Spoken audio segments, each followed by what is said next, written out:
Bonjour, je m'appelle Emmanuel Mété, je suis professeur à l'EDEC depuis 1995 et j'ai le privilège d'être le directeur général du groupe depuis l'été 2017.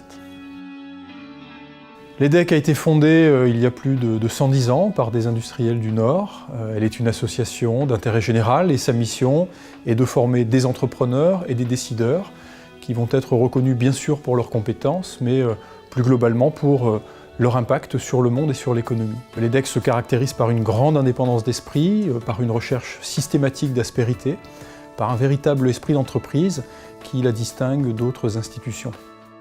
En quelques chiffres, l'EDEC, c'est plus de 8000 élèves aujourd'hui, dont un tiers sont étrangers et venus de plus de 100 pays. C'est plus de 6000 managers informés chaque année dans nos programmes d'Executive Education.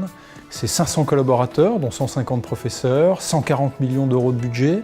C'est 5 campus à Lille, à Paris, à Nice, à Londres, à Singapour. Et puis c'est 40 000 diplômés partout dans le monde et qui sont extrêmement engagés pour leur école. Selon le Financial Times, qui est le classement mondial de référence des business schools, l'EDEC appartient aujourd'hui au top 3 des grandes écoles de commerce en France et au top 15 des business schools européennes. Et son master en finance est le premier au monde. Dans son développement, l'EDEC est animé par 3 convictions. La première, c'est que la création de connaissances, la recherche académique est au centre de notre stratégie, parce que bien sûr elle nourrit l'excellence des programmes au service des étudiants, mais aussi parce qu'elle est reconnue par les entreprises et dans tous nos domaines finalement, que ce soit le leadership, que ce soit l'innovation, le droit, les risques criminels, l'économie, la finance, eh bien l'EDEC cherche à produire une connaissance, une recherche qui va avoir de l'impact et qui va être reconnue par les entreprises. Par exemple en finance, aujourd'hui l'EDEC produit quotidiennement des indices qui sont répliqués par des investisseurs partout dans le monde. Deuxième conviction, c'est que l'EDEC doit être une école, ce qu'on appelle full range, c'est-à-dire offrir toute la gamme possible des programmes d'enseignement, depuis le bachelor jusqu'au PhD, en passant bien sûr par le master, le programme grande école, les Master of Science, les MBA. Tout cela pour atteindre une taille critique qui est essentielle aujourd'hui pour tenir la compétition au plan mondial et aussi bien entendu pour offrir tous les diplômés possibles à nos entreprises qui les recrutent. Troisième conviction, c'est la transformation des personnes et des personnalités, le souci de l'humain, la dimension humaine qui est une marque de fabrique de l'EDEC. C'est par exemple ce qui fait que dans les parcours d'enseignement à l'EDEC, nous réservons une place si importante à la vie associative, à la vie extrascolaire, au projet, à la création d'entreprises. Et c'est ce qui fait que les diplômés de l'EDEC, à la fin, sont aussi reconnus pour leur esprit d'équipe, pour une certaine humilité aussi, et pour leur agilité, pour leur esprit d'entreprise. Fort de ces convictions, l'EDEC ambitionne aujourd'hui d'entrer dans le top 10 européen du Financial Times. Bien sûr, un classement n'est pas une fin en soi, mais il indique une ambition, et cette ambition, elle va être portée par des projets sur lesquels l'EDEC va investir. Ces projets sont destinés à renforcer le caractère unique de l'expérience étudiante à l'EDEC, et je dirais avec 3 grandes priorités.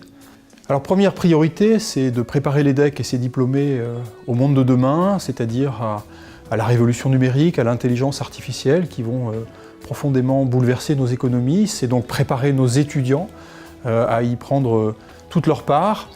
Et puis c'est aussi préparer l'EDEC à sa propre mutation vers ce nouveau monde qui va être évidemment transformé par la technologie, mais qui va être aussi un monde plein de nouvelles pédagogies et de nouvelles manières d'enseigner. Et donc pour cela, nous avons créé une direction de l'expérience étudiante pour proposer une pédagogie augmentée à tous nos étudiants, une pédagogie qui va être multicanale, qui va être collaborative, qui va être multicompétence. Bref, l'objectif de l'EDEC, c'est vraiment de se positionner au service des étudiants de manière originale dans le monde de l'EdTech qui se dessine demain.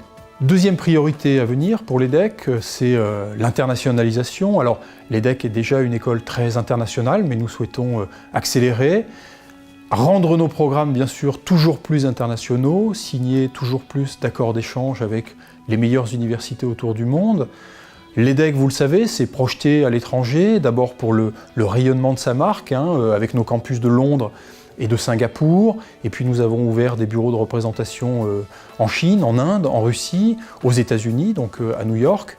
Et puis troisième volet de l'internationalisation et que nous allons encore renforcer, nous avons récemment signé des accords stratégiques privilégiés avec différentes universités autour du monde pour notamment des programmes joints, par exemple avec la Business School de SKK donc en Corée, avec UCLA, avec la Business School de Berkeley ou encore avec Nanyang à Singapour.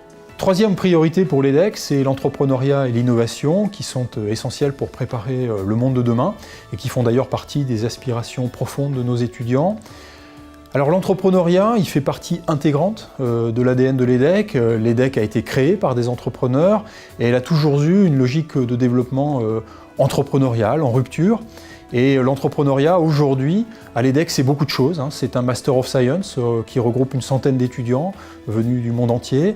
Ce sont dans tous nos programmes des parcours aménagés pour les étudiants créateurs d'entreprises.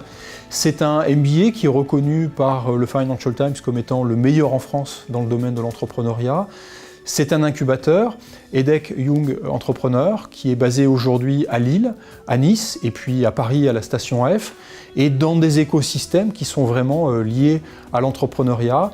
À date, AI a contribué à la création de 145 entreprises et de 850 emplois, et nous devons absolument accentuer notre empreinte dans ce domaine en permettant à nos étudiants et à nos diplômés de créer les entreprises de demain en France comme à l'international.